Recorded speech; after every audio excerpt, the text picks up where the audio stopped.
Hello and welcome to the She Who Dares Wins podcast. My guest today is Cath. Welcome. Welcome. Oh, wait, You can welcome myself. me. Welcome me. Yeah, thank you for having me. You're welcome. All right, tell me, She Who Dares Wins. How have you dared and won? I definitely practiced this a lot and I've forgotten, like you said I would. I think what I settled on trying to nail something down is I dared to apply for a job that I didn't feel like I was qualified for, experienced enough for, and that was beyond my wildest dreams. And I won by not only getting it, but taking it and running with it. And it's changed my life.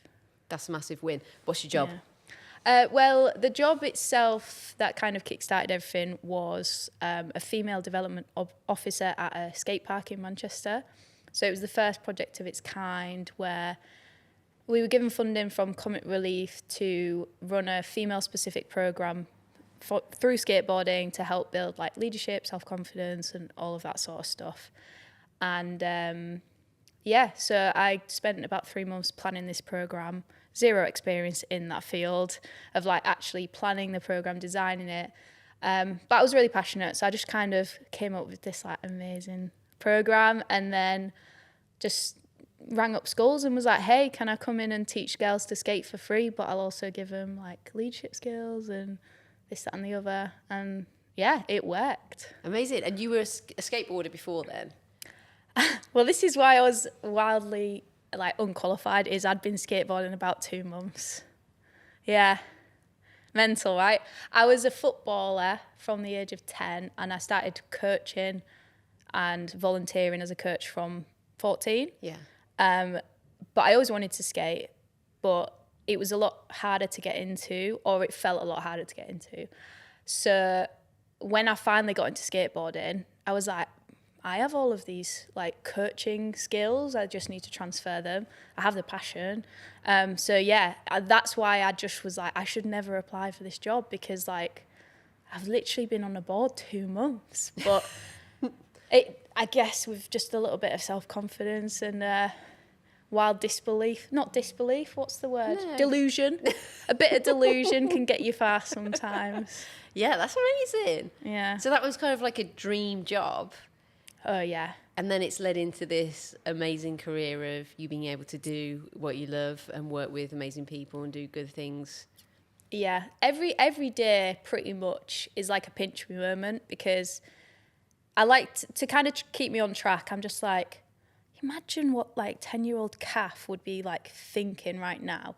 I would not, first of all, I wouldn't believe that this is what I do with my life, that people pay me to teach them to skateboard, that I actually teach people to teach skateboarding. Like the fact I can actually drop in, like that would have blown my 10-year-old mind because I was too scared to even go into a skate park. So the fact that I now run my own not-for-profit through skateboarding, I've worked with some huge brands and organisations, like genuinely, like 10-year-old me would literally just, I don't know what she'd do. She wouldn't believe me for a start. Mental. So what age did you like get into skateboarding and how did that happen? Okay, so this is the story. This is where it all begins. So 10-year-old me that liked football, had a skateboard. One year I just was obsessed. It was probably the year Avril Lavigne Complicated came out. Oh, of course. She skates through the mall on a skateboard, the mall. And I was just like, oh my God, she's so cool. I want to be like her. So that year for Christmas, Santa was nice to me. I got a skateboard from the Argos catalogue and a little ramp and a rail. Wow, you went hard. ADHD, mate. I'm straight in there. That's my new hobby for life. Apart from the fact that I had crippling anxiety, that this was not for me. Like, so I never committed to it. I never skateboarded in front of anyone. So I would like practice on the grass. I never went to a skate park.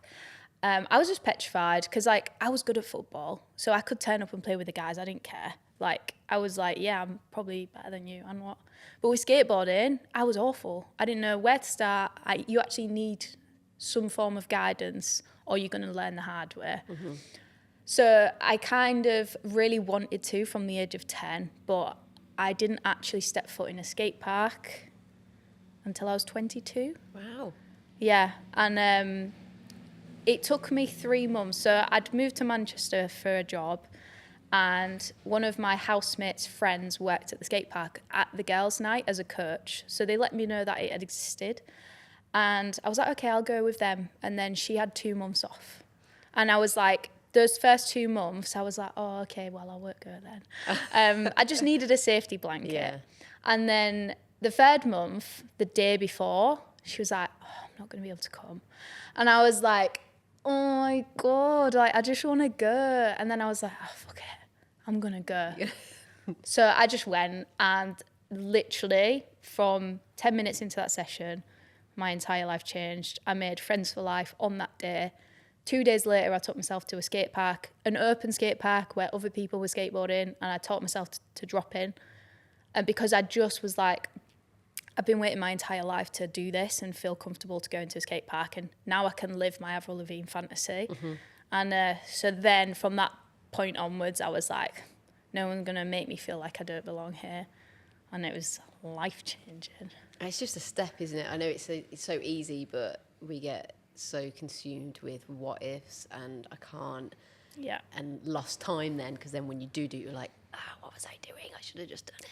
Yeah, I think that's why I've kind of got into skateboarding now, like with my career, the way I have. It's because I try and be the person I needed when I was younger. So if I needed a helping hand to feel safe in the skate park, if I wanted a few tips to help me get started, if I just wanted to know that there was someone else like me who struggled to feel safe in the skate park or who wasn't confident enough to go in there, and I can see that now they do it and they feel happy and they've made friends. And so like that's kind of what motivates me, because like I know if growing up I knew that there was someone like me willing to offer people help, whether that's skateboarding tips, a bit of moral support, anything. That's what motivates me now. And how many kids that you teach do you see your younger self in? So many. Really? Yeah, the girls I primarily worked with in the project in Manchester, we would go to the schools and we tailored that program basically to girls like me. Not because of, I'm not like real like, oh yeah, everyone needs to be like me. It was like, I want people who feel out of place at school, who are potentially being bullied, who are just struggling in school in general, who, the only thing that doesn't apply to me is I loved loads of sports. But I try and ask for the girls who don't really do many sports, who don't go to after school clubs, who don't have many friends, all of the girls who are going to benefit the most from it. Mm-hmm. So we kind of ask for those girls. So like, apart from the sports question, I see all of that in myself. Like I was quite anxious. I was very misunderstood because I had undiagnosed ADHD at the time. And I was struggling with my seizures around year 9. And we worked with year 9, year 10s for that project. So yeah, I just kind of see me at that age. And I think about, again, who I might have needed that guidance and support, because things can be happening at home and things can be happening in school, and quite a lot of young people don't feel like they have a stable adult outside of those two places who they can trust and go to. But as a sports coach, like you need to recognise that privileged position that you're in to be that for someone, and you need to use it well. Like we were having the talk earlier about football coaches, and some of them can have like impose other views on. So I'm like, instead of thinking about what you want as a coach and where you want to go, think about what that young person needs and be that for them. So, yeah. It's all about the relationship. Yeah. And why do you think skateboarding can have... I mean, I know all sports have a huge impact, but what specifically for someone who hasn't tried skateboarding, well, I say this, like I vaguely tried it, at a penny board. Right. Yeah, which is cool. What is it that gets you hooked? Is it the community? Is it the actual sport? What is it? I feel like there's quite a few different things that skateboarding can give to people. And To be honest, it depends on what you want from it. You can tailor it to that. So you can gain a community, you can gain friends. But if you want it to be, which a lot of people I know are the same, it's a very personal thing. It's takes you away from the troubles of the world and work or any other stress. And it's just you and that skateboard. And I think, especially as someone with ADHD, I don't know if I mentioned that already, but it's very prevalent in skateboarding as well. And I think it's because quite a lot of people feel the same. It's that it's very rare that our brains are fine-tuned into one thing at a time. You know, there's usually about 25 conversations going on. I'm still talking to Deirdre in the back of my head while I'm talking to you. Yeah. You know, an argument I had 4 weeks ago, but here we are. But yeah, basically, when you're skateboarding, you have no other choice but to 100% be 100% be focused on what you're doing on the board. Because if you don't, you'll slam. Or like something else happen, or you put someone else at risk. So it really requires all of that focus. But also, it really requires you to kind of go deep within and find that self-belief and sometimes just take a leap of faith. It's like, okay, I've kind of learned all the techniques, and now I just need to commit. Now, I don't commit to things very often, you know, but it forces you into those positions, and you're just so proud of yourself when you achieve something, because sometimes it's just a one-time thing and you commit to something. It's a bit scary at the beginning and you're like, oh, it's actually easy, but I'm really proud of myself for committing. The other times it's a trick you've been building up for 3 months to land, and you finally land it and you realise that every single second, every single like board that's hit your shin, every single drop of sweat, scrape of the elbow, it's all been worth it. And you prove to yourself that if you put your mind to something, you can achieve it. And so like, yeah, I feel a lot of people kind of go for that. But the other thing is, yeah, there's a huge community. It's so open and accepting. And I think that's what sets it apart from other more team-based sports, because growing up doing different sports, there was loads of cliques and stuff. If you were in, then it didn't matter how much of a good footballer you were. If you were in the managers and their cliques good books, then you might not get started. And that's, I don't think that's fair. So it's kind of a me thing, but it can also become a us thing. So yeah. And it's quite creative, isn't it? I grew up watching skate videos all the time. And it was that thing of not seeing anyone or just having to go outside, but never really committing to it, because it is a sport that looks incredibly hard. Yeah. But it is really creative as well. The way people find lines and tricks. Yeah. Like, I think that's quite cool in a sport. Yeah, I think that's what draws a lot of people to it as well, because other sports are very goal specific in terms of you put a ball in a hole or in a net. And yeah, there's different ways you can do that, but it's still quite restrictive in terms of what you can do. But like, there's so many new tricks that haven't even been discovered yet. I've had an ankle injury for 4 years, and that's just really pushed me to think about what I can do within my limitations. So it's my front ankle, so it stops me from doing pretty much most street stuff comfortably. So I've just like gone down these weird little paths of what can I do without taking my foot off the board, but that's still like weird and creative. So I look at a skate park in a completely different way to another person looking at the skate park, because they're like, oh yeah, I'm going to do this, this and this. And I'm like, I might actually try to do this really weird thing over there. It might look like nothing to you, but it's going to be fun. And that's the thing, is it's just about having fun. It's not about, you know, the bigger tricks or landing the same tricks as other people. And I think that's what I really like about working with beginners, is it keeps me ticking all the time in terms of, okay, they've got this and this skills already. They're a bit anxious about trying this. So what can we kind of meet in the middle with what can still develop them with their skills? They can still feel proud of themselves for doing something, even if they don't particularly want to try, like, do anything scary today. So that's just like then my challenge creatively to be like, what can I actually make up today? And I make up the weirdest crap, I'm not going to lie, but sometimes I get home and I'm like, it worked. Smashed it. Like, one, where did that come from? But two, good job. Which leads me nicely into, where does the passion come? Because you could have just skateboarded. right? Yeah. I mean, yeah, the job did come along, but Yeah. you know, things move on in life, and you could have just kept skateboarding as a pure hobby. But now you've got your own non-for-profit, Yeah. and you help and you go in and do coaching. Yeah. Where's the passion from that? Like, where does that come from? What does it give back most to you? I'm not going to talk myself down. I just spat everywhere. I'm not going to talk myself down, but there's no way I was going to make it through. That's not the reason, but I will just put it out there. Right, okay. I don't strive to be an amazing skateboarder. I strive to have fun on the board. Right. And I think that's where I've learned the most about myself, because, like you say, you put yourself outside of your comfort zone. And I think that's where the magic then is found, because it's fun, it's freeing and everything. And the reason I wanted to become a coach was because I want to help other people find that.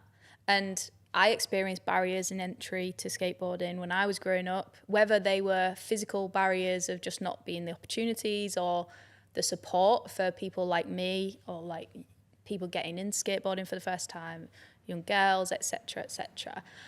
But also those perceived barriers of that place isn't for me, I'm not welcome there, it's only for men, it's only for this age group. Like, I know those barriers exist for people also. And so if I can help them at least feel a bit more comfortable overcoming those barriers, or do something to try and remove at least one of them, then again, it's just something I would have loved to have when I was younger. And ultimately, that's what got me into skateboarding. It was a girls only night with coaches on hand, which finally gave me the confidence to try. Mm-hmm. So that's why I kind of just want to do that for other people. Yeah. So. Yeah, that's amazing. And I wouldn't say struggles, I don't know if that's the right word, but you epilepsy, just epileptic? Your epilepsy. Yeah. When did you get diagnosed with that? And that's something huge in your life that you have to live with. And yeah, tell us a little bit about that. I mean, it's only a teeny tiny thing that affects my entire life. I actually went through a phase where I called it specialepsy, because I didn't want to be like branded. Okay. But now I'm like, nah, I'm not gonna play it down. It's savage. So I started having seizures when I was, I think, back end of year 9. I've kind of deleted it from my brain. Yeah, so we could say it's potentially going through the changes, at teenage age. But yeah, so they developed around the end of year 9, but they started off with these really weird like auras. So my seizures, they're mainly focal, which means they only affect one or a few parts of the brain. They don't affect the whole brain, which means I very rarely lose consciousness or have convulsive seizures. I still have them. I know it.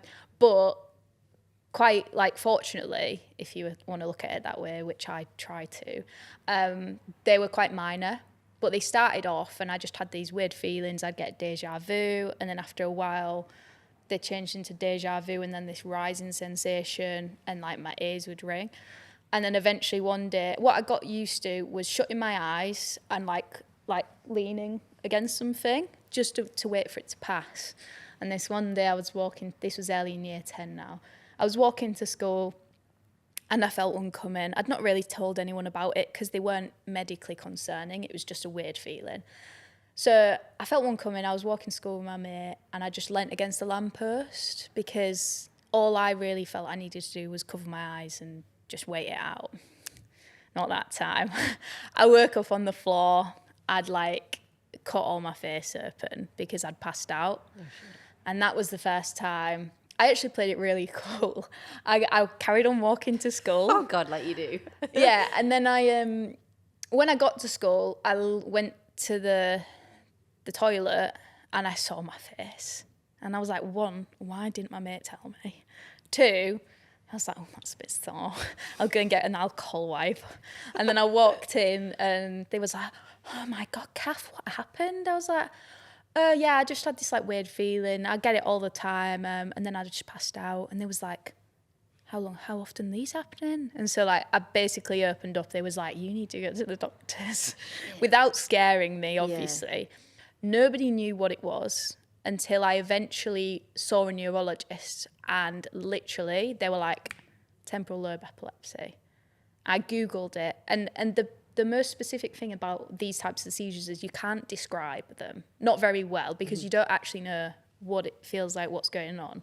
There's only certain things. I used to say I could smell fear, and it's because it was the fear center of my brain was being activated by the seizure and my sensory organs.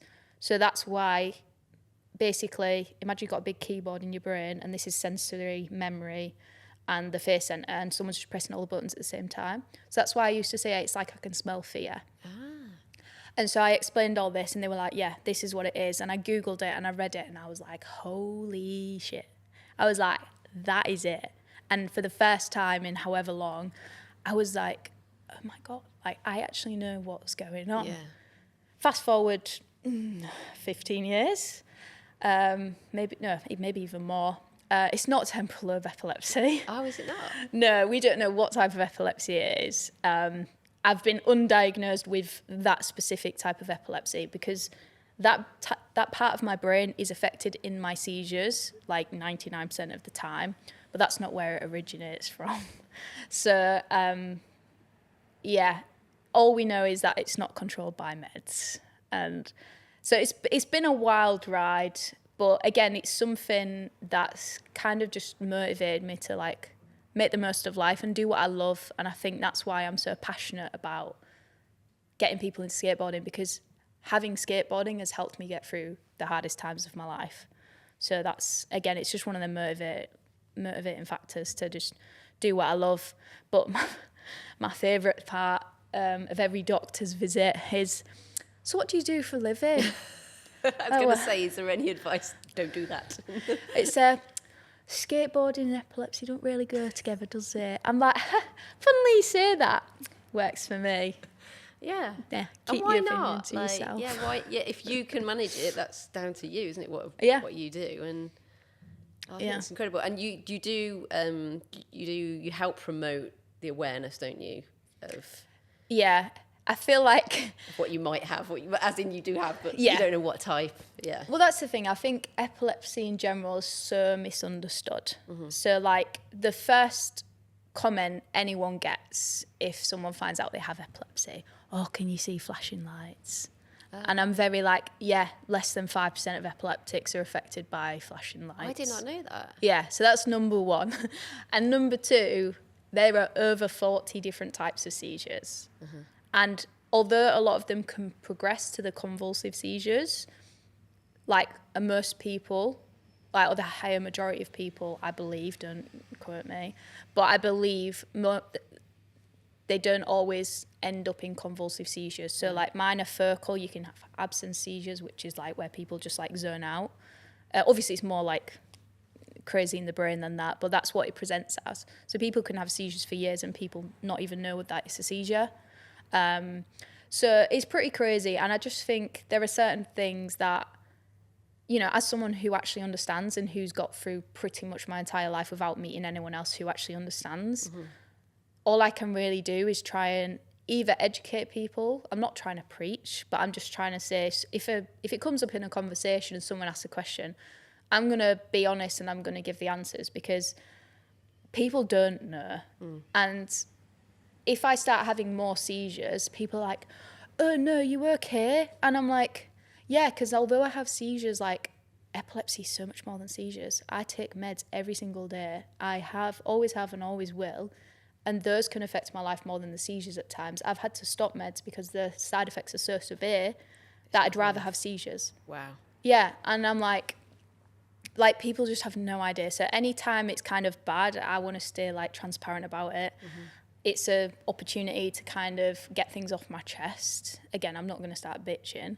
Be like, oh my God, I can't believe you didn't understand there was more than 40 types of seizures. But if people aren't made aware of it, then they'll never find out unless they have a reason to. And I think it's better to kind of use these opportunities to just give a little bit of information so people are slightly more aware. Because awareness is key, isn't it, for people? Yeah. Not only to be asked silly questions, but also perceive things that you should or should not be doing, which is none of their business, because you know yourself better than anyone. Literally. And without skateboarding, would I have got through the last 10 years? Who knows? I mean, I've only been skateboarding for the last 8, but you know what I mean? Yeah. It's helped me. Yeah. Yeah, and I think there's, I believe, again, don't quote me, or maybe check first and then just leave it in. I believe it's roughly 1 in 26 people in the UK that actually have epilepsy. 1 in 26? Yeah. That's huge. Yeah. So the thing is, obviously a lot of people can get lucky, and some people try one med and they're stable for the rest of their life, pretty much. Obviously, the percentage is different for everyone. So refractory epilepsy, I believe it's if you try 2 meds and they're not effective, you're technically refractory, which means not controlled by meds officially. Right. And every med you try, your percentage of seizure freedom drops off. Okay. I've tried 15 now. All right. Yeah. I'm a bit Seasonal fucked. Yeah. But basically, I don't know where I was going with that. No, it's like I would have no idea. But having said that, there's 2 people that I know, other than yourself, that do have epilepsy. One is my husband's cousin's little one. She has a very rare genetic illness, and one of the things that she has is epilepsy, quite bad seizures. And then Amy, the boat builder who was on the podcast, she has epilepsy as well, and that was quite interesting. She said that her dog, who's not medically trained, knows when just before she's about to have. Yeah. I was like, how amazing is that? Yeah, and I am gagging to get myself a seizure dog. Yeah. Because I love dogs, and it's something I thought of straight away. As soon as I knew it was epilepsy, I was like, oh my God, I can get a dog. Free dog. But I get an aura, which is technically, it's a seizure in itself. It's just a really like localized seizure. But it actually acts as a warning, as a something to a technically larger and more dangerous seizure. Right. So I don't qualify for the seizure alert dogs, the ones who kind of sniff the electrical changes in your brain and let you know that is mental. Yeah. But I did find out recently on the Epilepsy Society's Instagram, they posted a story of someone who got a epilepsy therapy dog. They have the exact same types of seizures as me, so the focal ones with the warning, and the dog acts as kind of a companion, but also some dogs, for people like with POTS, which is like a fainting disorder. I don't want to talk it down, there's a lot more of it, but I'm not professionally, inclined. But like they go and get water, they can run and get someone. If I started to have a seizure, if I needed to lay down and I was outside, they can put their body underneath my head. And then if it lasts too long or it's a big seizure, they run and get someone. Like there's so much stuff the dogs can do. And one of the biggest things for that is for people who have seizures quite often, it's just a companion to get you through that. So when you're bound to your sofa or the bed for a week because you're having 4 or 5 seizures a day, or you've just started a new meds and the adjustment period's 3 months of just hell, like you just have this like gorgeous being who will love you and support you through that. And I want one. We need Epilepsy Society. Yeah, we'll tag them. Hit me up. And be like, you know what you need to do. I'm very fortunate to have the people I have in my life that have supported me through, especially last year. Last year was savage, but a dog would also contribute a lot to my I can't commit to getting one in general because I want to do traveling when I'm well enough. I want to do other things. I'm not settled enough in my life to be like, I can provide for a dog with a stable home and this, that and the other. But the best thing is if it's a support dog. They can go on planes and stuff, They can come on planes. I used to live with a really good friend and she has a guide dog and we'd just like hop on a plane and they'd come with us, and so walked down the aisle and everything. So I want one of those. Let's get you a dog. We're on that. We can make it happen. I want to pet that dog. I need that dog. You've just come back from, I'm going to say Morocco, but is it Morocco? So are you doing events over there? Yeah, so I actually I have this tendency to not really have any travel experience and then just move to a very different culturally different country for several months at a time. Okay. So I first did that and I went to Palestine in a few years ago to volunteer for Skate Pal. And that was my first time out of Europe. And I loved every second. Obviously, it's a weird thing to say, like, I loved going and visiting an active war zone. Yeah. But I met amazing people, and skateboarding transcends language. It transcends everything. And I made friends for life. And so that kind of opened my eyes, because I grew up in a very, like, my close family, we didn't travel really. Never went and saw other things. So then I was planning to go back out to Palestine to visit some friends, and it'd been a rough year. They always all seem to be. But I just was like, do you know what? I'm going to go out and volunteer, and then on my way home, I'm going to take a week for myself. So I looked into Morocco, because there's a skate park that's on my bucket list, and I was like, I want to go there. So I looked at flights, and they were reasonable and stuff like that. And then I found out there was this skate park there, run by a charity, and they was also doing work with disabilities through skateboarding. And I was like, oh, maybe I'll see if I can swing by and help out for a few days while I'm there. And yeah, long story short, emailed them. You'd have to have a Zoom call with the local manager. Hopped on a Zoom call about maybe going and seeing them. Finished the Zoom call with a 3-month position as the program manager. So yeah, there's this little village called Tamslot, south of Marrakesh. It's partnered with a children's home, and they built a skate park there in, I believe, 2021, maybe 2022. And they run an entire Eduskate program. It's called Concrete Jungle Foundation is the organisation. And I had the absolute pleasure of, like, actually living and working there for 3 months. And that, again, in itself was just life-changing. And now I'm doing weekly Darija lessons to learn the local dialect so I can talk to the kids in their own language, because we can communicate. I learned a little bit while I was out there. They're starting to learn French at school, and I'm okay at French. Oh, oui, oui. But yeah, last time I visited in December just for a week, just to catch up with them. I don't want to go a year without seeing them grow up and their progress and stuff. I went back and they've learnt more English, and their French is better, so I could talk to them. And I was like, if they're working hard to communicate, I'm going to do the same. So I've not told them, but I am doing weekly lessons. Oh, amazing. And I've learnt so much. So the only person I talk to about it is the local manager. And every so often after a lesson, I'll send him a voice note, and I'll speak to him in Moroccan. And I'm just like, blah, blah, blah. And then he's like, whoa. He's like, you're getting so good. And I'm like, I know, I'm really excited. And I'd love to see their faces when you... That's it. Like, there's so many words they've tried to teach me before, but it just goes in one ear out the other. But because I'm having this weekly, like, recap and then learning new stuff, their faces...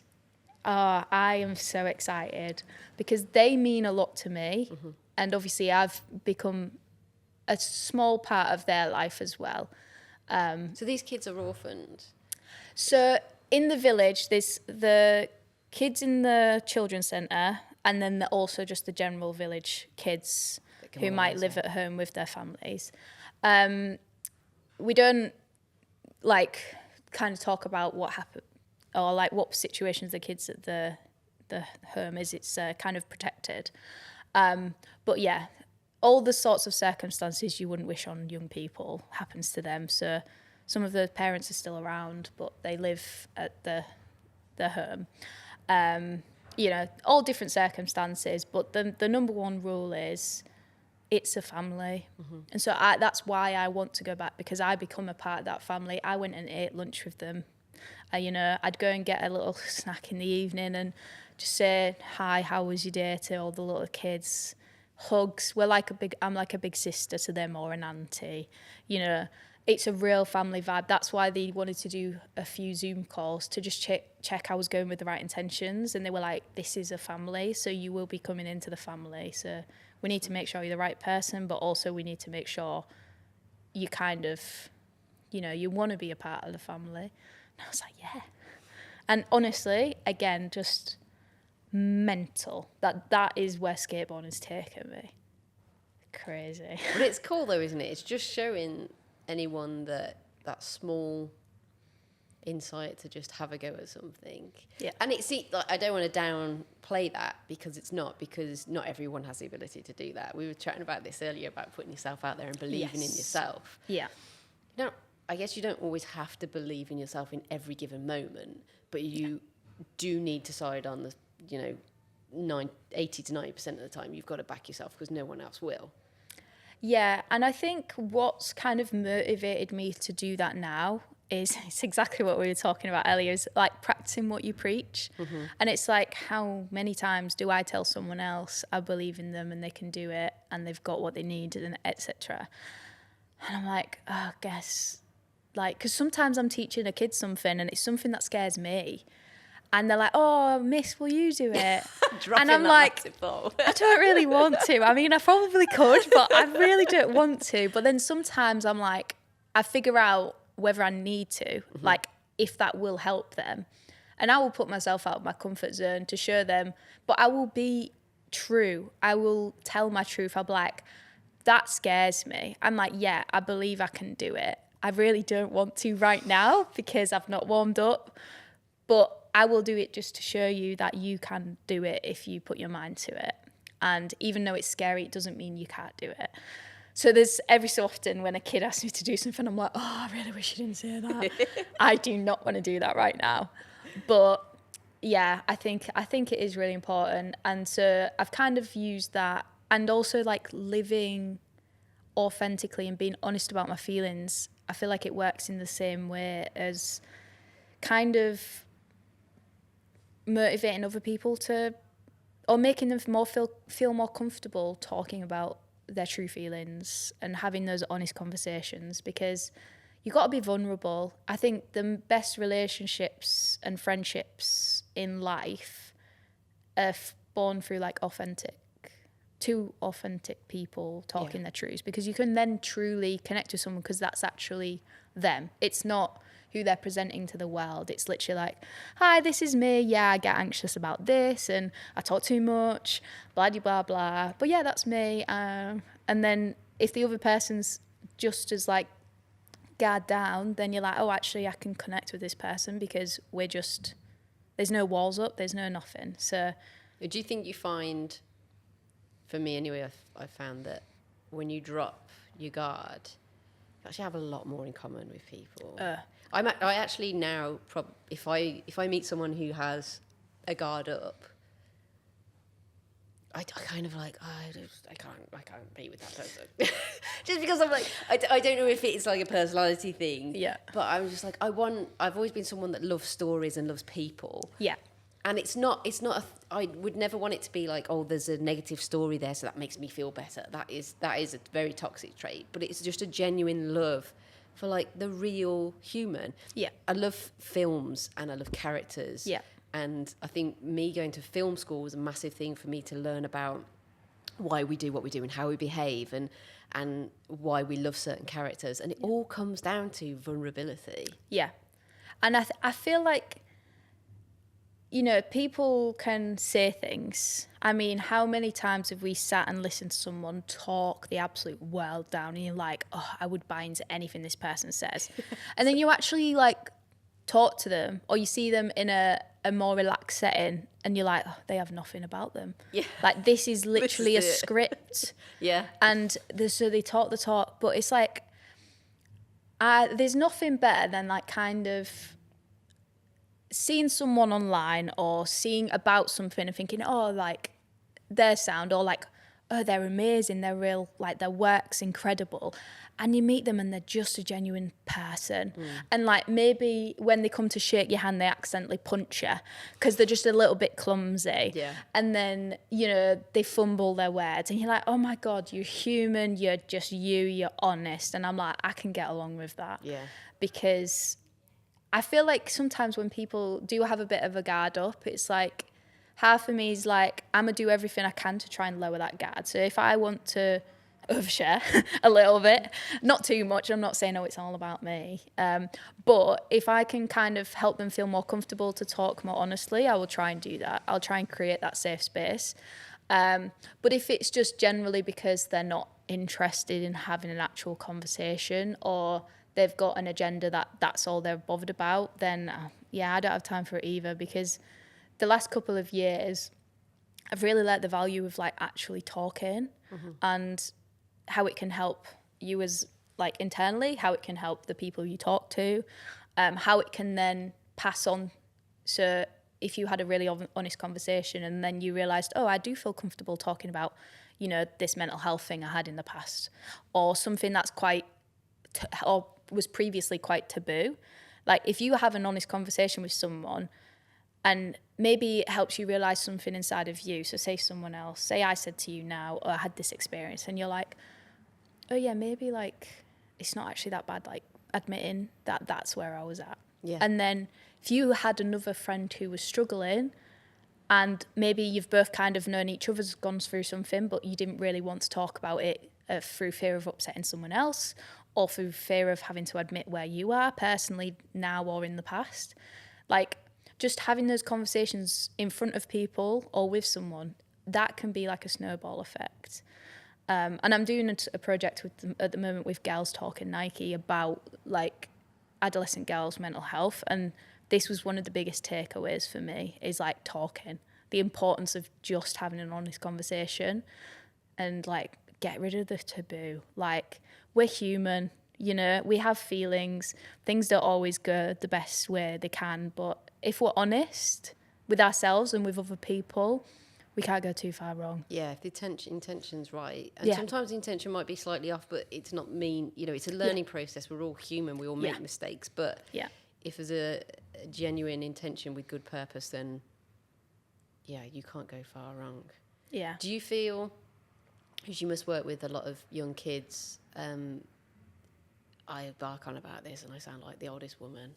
It's probably because I'm a mom now. Age is just a number. No, I'm just I'm like, social media is killing, it's killing a generation. Not so much from the negative effects of how social media can impact mental health, that is huge. Yeah. But from a conversational point of view, like imagine at a skate park, your phones have got to be away really, because you've got to concentrate on a thing. But it's a community. You see skaters huddled together, talking. Yeah. And kids now are becoming quite internalised, and I think skateboarding is probably a great sport to stop that, because you can't skateboard, and well, if you do, I imagine it's very dangerous to be on your phone. Yeah, I totally agree. Like, people are very rarely on the phone. Some people, like, priority is filming clips, and so they might ostracise themselves at the skate park and just, like, they've got a trick they want to learn and they want to film it. Mm-hmm. But the thing is that that's still not in a negative way. Yeah. It's not that they're messaging someone or, like, you know, it's kind of, it's a personal goal that they want to achieve, so it's still productive in that manner. But I think, especially through my work, it's like that is an opportunity to have a group of young people for a certain amount of time, no phones. Yeah. No phones at all. Maybe sometimes we do these filmmaking workshops where we do storytelling, so we kind of plan out a little storyboard of what we want to tell the world about ourselves, and we learn how to do a bit of creative stuff with it.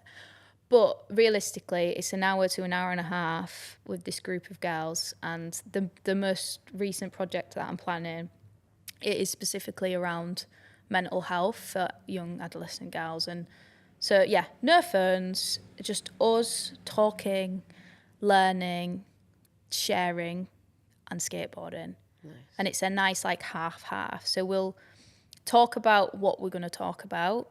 We'll ask the girls what they want to talk about. We'll have it primarily led by the girls, so it's their choice for what they want to talk about. I'm not coming in to say, this is what depression is, this is what suicidal thoughts look like.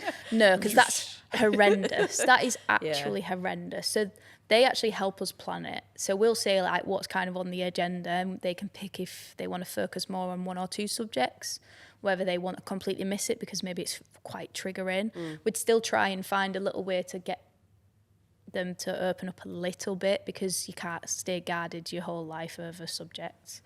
But again, in a safe manner. And then we just, like, sprinkle some sprinkles, what's it called? Glitter. We'll glitter that little mental health turd at the end with some skateboarding. I like it. So, yeah, but it's all gonna, I just think it's so important. And I honestly don't know where I'd be right now if I didn't learn to talk over the past 2 years. I had a therapist last year. I mean, I feel like we should all have one regularly. Yeah, God, why? Yeah, the Americans are leading the way on that. I mean, you need to talk. My therapy group is actually the group of mums I've met. That if someone had said to me 5 years ago when I was working just with men, you'll have a great group of mum friends that will know the ins and outs of your life, I'd have said no. Yeah. And it's about that common, finding that common ground and talking. Yeah. Were you not a big talker before? I've got to be careful how much I share here, but because it's not my information to share to some extent. But quite a few of my family members really struggled with mental health growing up. So I really struggled to ever allow that to be me. That could not be me. I could not struggle with that. I've gone through too much. I am too strong. That will never happen to me. No, whenever I started to feel low, I would maybe get to like 40, maybe 30%, to the bottom of the pit. So I'm still like 30% above ground. And then I would just kick myself out. I'd be like, get out of this funk, man. Like, I was like, never in my life will I get to a point where I feel like there is no way of getting out of here, or I feel like I need help to get out of here. I was like, nah, that's not going to be me. I've dealt with this since I was 14. I've dealt with this, and this. Like, I don't need no one. I'm a strong, independent woman, And it wasn't until I found myself in that situation where I remember when I first realised, and I just remember every day, I was just like, there was just nothing. And I was like, what's going on? I was like, there's a part of my brain that knows, like, I'm fine. But, like, why can't I be more than fine? And I was like, shit. So then when I realised that that's where I was like, right, okay, I can do things. I can do things to help myself. I can force myself to get up and go out. I can force myself to, improve my diet a little bit and do all this stuff. And then I tried, and I was like, I'm not getting anywhere. I was like, oh my God. Like, I'm going to need to ask for help. And obviously, it's the UK, it's the NHS. When you finally really realise you actually want some form of help, you don't know what form of help you need, but you just need to, one, tell someone how you're feeling, and two, try and do something to get yourself out of it. They were like, do you want some meds? And I was like, oh, yeah. Do I want meds? Meds are most likely the reason I'm here, love. Like, I take very strong meds for my epilepsy. I ain't touching any more medication. Like, I'm a problem solver. I want to find the root of the problem and I want to fix it. That's harder when it's caused by meds, because if I take the meds, then I get very uncontrolled seizures. So that was like my kind of thingy. But also, it wasn't just the meds, life happens. Breakups happen. You're all of a sudden alone in London. We had this really big support network, and all of a sudden, like, you realise for the first time, you are quite alone. You've stuck to your comfort group, which is your comfort zone, which is now no longer there. Mm-hmm. So, like, who do I have here? All my family across the country. I really felt alone for the first time, and I was struggling, and I was like, holy crap. But I knew for one thing I didn't want meds. And I understand why people have them. It's just because of my history with meds. I knew that wasn't the way that I was truly going to do it. I need to find out. I need to think practically. I need to understand. That's the most important thing. If I understand it, then I can do something about it. But I also need to fill my toolbox with coping mechanisms that are healthy rather than unhealthy. Trust me, I ate so much pizzas. That gets me out of a funk for about 20 minutes, and then I just feel fat and depressed. So, I've tried to work on better coping mechanisms since then. But yeah, I think acknowledging that that's where you're at. And then they offered me CBT, and I did 2 hours of it, like 1 hour and then 1 hour. And after the second hour, I was like, I'm really sorry, this isn't working for me. Do you know what it actually did to me? Because I'm a very logical person, and I understand routines are healthy and they help you get through things. If you have task paralysis, or if you really struggle with quite a few of the things that, like, a lot of neurodiverse people struggle with, like, you can tell me every day for a year, every hour, that a shower will make me feel better. One, I already know that. Two, you can get up and go and have a shower if you think, oh, I should get a shower. I can sit there for 7 hours solely trying to convince myself to get in a shower, and I can't get in that fucking shower.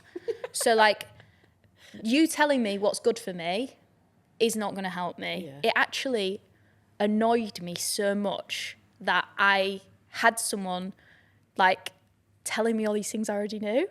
So I quit CBT and I started showering because it annoyed me. I was like, I'm not doing it because you told me to. Don't they call that like ADHD defiant?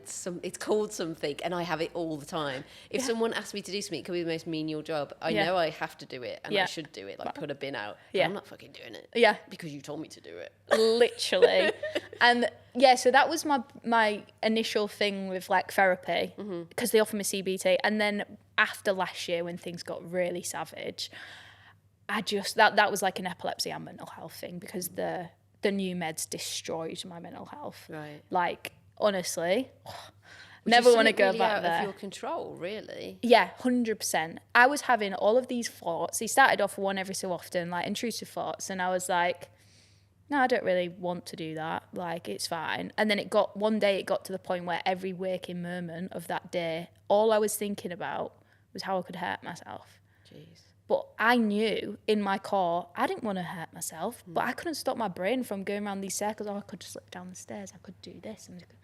But I was like, I don't want to do any of this. Like, why is my brain just circling all these things? And that was the breakthrough day for me, because I had a little breakdown myself. I was too anxious because, again, growing up, things were taboo. So I had to call Samaritans just to talk to them. I was like, I don't want to do any of this, but I can't stop thinking about it. But I didn't want to tell anyone I know. I didn't want to admit to anyone that that's what I was feeling like. And then, so they was like, oh, obviously they were concerned for my safety. And I was like, I'm not giving you any of my personal information. And then she was very patient. I appreciated it a lot. Because eventually she basically convinced me. She was like, who are you staying with? And I was like, my auntie, but she's at work. And I was like, okay, I could ring my auntie. So she came home from work, and and I told her. And that was obviously just a massive relief, because she wasn't angry at me. She wasn't annoyed with me. She just was sorry that I was going through it. And depending on how you're exposed to things growing up, I did have that little nag in my head where I used to think certain things could be for attention. And I hate myself for ever thinking that, because, like, until you've been in a situation which is as desperate as that, you really don't know what other people have gone through. So I think that's something that getting to such a bad place has helped me see and be more understanding for other people as well.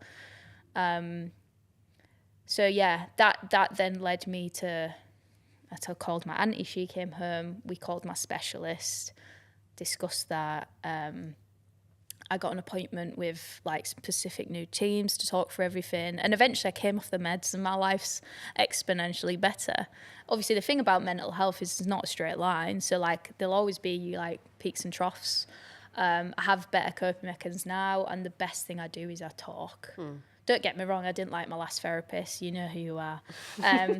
But yeah, I definitely feel like talking. My friends are my therapists now. Yeah. Like, without doing it, I don't, call them up and like weep and just project onto them, but I can have honest conversations. Yeah. And that has just helped me so much. Like my dad, I talk to my dad so openly now, and I found things about him that I would never have known. And because we're just so much open and honest with each other, and it's literally changed my life. Like talking has changed my life. It's amazing, isn't it, the impact that can have, and it's something so basic. Literally, it's like, I'm very good at talking. It was just the manners of the conversations I had that just needed to be a bit more vulnerable. Yeah. And it's incredible. And yeah, I know I do a lot of it, sorry. No, but, that's what we're here for. But yeah, it's just so important. And yeah, I just think I wish everyone had someone they felt they could talk open and honestly with. And I feel like I'm lucky because I have a lot of those people, but that's because I've always been a quality, not quantity, in terms of friends. Like, I have a very small group of friends who mean the absolute world to me, and I could tell them anything. I'd never be judged for it. We'd never argue either. Now that's a good friendship. It is a good friendship. Like, we don't even like annoy each other because like we're like soulmates, but like platonic soulmates, if you get me. Yeah. And I just wish everyone could have at least one of those, because it makes such a difference just to be able to talk openly and not be worried about being judged. Yeah. I mean, there's a huge group of lucky people that do get that through you and the work that you do. No, but it's true, isn't it? Like, you probably don't see that because you are just like, oh, it's my job and it's what. But you're, like, when you said at the start that you're doing this for, you know, you see your younger self in a lot of those kids, they probably don't have the capacity to talk because there's a lot going on in their lives. And yes, skateboard is the bridge for that, the medium in which they can have a safe space, but ultimately it's your experiences that you know what you're getting in front of you. You could probably look at a kid and just know what's going on. Yeah, I feel like that's why I've honed in a little bit on the group I want to work with and having more specific projects. So like, I have this mental health one coming up, and I have one where I've got funding to work with specifically neurodiverse girls, because I can relate to both of those. And again, it's stuff where if I'd had that when I was younger, maybe I wouldn't have fallen so deeply when I was an adult, because I avoided those conversations or I didn't understand those things. So that's why I feel like even if it's just planting a seed that they might need to use when they're older, they might come along now and be like very surface level, but they might take the information in, and then maybe 5 years down the line when they're struggling a little bit, maybe one of those things resonates still. And even if it's just, when I was at school, I had this 6-week group, and it was such a great group of people. We just talked, honestly. That's enough for me, because I did a project, like the planning for this mental health project with Girls Talk. We did a weekend convening with coaches from America and the UK. And that was the safest space I've ever been in, until I then opened up around my family and friends. Now those are also the safe spaces. But my mind was blown that I could just go into a room of, like, technically strangers. We'd done 10 Zooms, you know what I mean? Some of them had flown across. It was the first time I met most of them in person. And we would just talk so open and honestly. And I was like, how is this real? Like, in today's society, where everyone's so quick to judge you online, or anything you do, you sneeze in the wrong direction and someone's going to be down your throat or sack you. You know, you stick up for yourself, God forbid, you know, like someone doesn't like something, and you're just like, so to actually find a space that was so safe and just genuine people being themselves unapologetically, that's my vibe. And that's what I want to offer to other people, because that space specifically was a massive turning point in my life. I didn't realise how much I'd need it until I went through last year. So yeah, like, stuff like this, I love it. I keep forgetting it's being recorded. People are going to listen to it, but I'm just having a chat, you know? It's beautiful. I love your story and every part of it you've dared and won. But I feel like there's so much more to come as well. I ain't finished yet. Yeah, you ain't finished yet. And I love your self-awareness, but then also how you've brought purpose into your job. I love it. If someone said to me, describe Cath, I'd be like, she's very self-aware. And I'm too self-aware at times. I think it's an amazing thing, and I think you've got a really kind heart as well, because a lot of people would just get themselves sorted and then move on to their life, and that doesn't seem to exist for you. It's about so much more. It's about the bigger picture. Yeah, because I feel like, especially the state of the world at the moment, like, I feel like to give is to receive. Like, when I'm teaching a lesson, if we talk about a very surface lesson, if we talk about it on a very surface level, That's the right words, isn't This it? is correct. Thank you. Not that I should give advice on talking, as I quite often say wrong words. Okay, so yeah, on a surface level, when I teach a skateboarding lesson, I can get to the end and I forget I'm being paid because I loved that so much. That lesson, it gave me so much. It gave me pride for that person. I helped them achieve a goal. I helped them get over a mental barrier. I did all those things. I honestly feel like I should be paying them for those, for that, what I'm getting out of it. And then what I also get to do is mentor coaches. So I'm like giving the gift of giving, and I'm helping people become the coaches they want, so then they can access the benefits of giving people access to these benefits. And it's like a pyramid scheme. It's like a full circle. But yeah, I'm just like, it honestly feels selfish sometimes because like helping others is so much more beneficial than getting paid. Like I care about the money because I just need a house over my head and I need food in my belly, especially those pizzas on those hard nights. But yeah, I just feel selfish because like I feel lucky to do what I do, to be in the position I am. I mean, I've worked very hard to get here, but to just be able to do what I do, honestly, I feel like I should be paying someone else to do it. No, I think you very much deserve it. So take that. Okay, I'll accept a compliment. That's the only one you get in. Thank you. Amazing. Well, thank you so much for sharing your story today. I massively appreciate it. Thanks for having me. I got some wee gifts for you. Let me grab those. And then we'll do a real quick 5-minute bonus round where I get to ask you. Oh my God, I can't move today. I'm literally pretzeled up. There you go. Thank you. God knows a skater loves a sticker. Yeah, stickers. Well, I know skaters love stickers, don't they? Everybody loves stickers. She who dares wins. She does.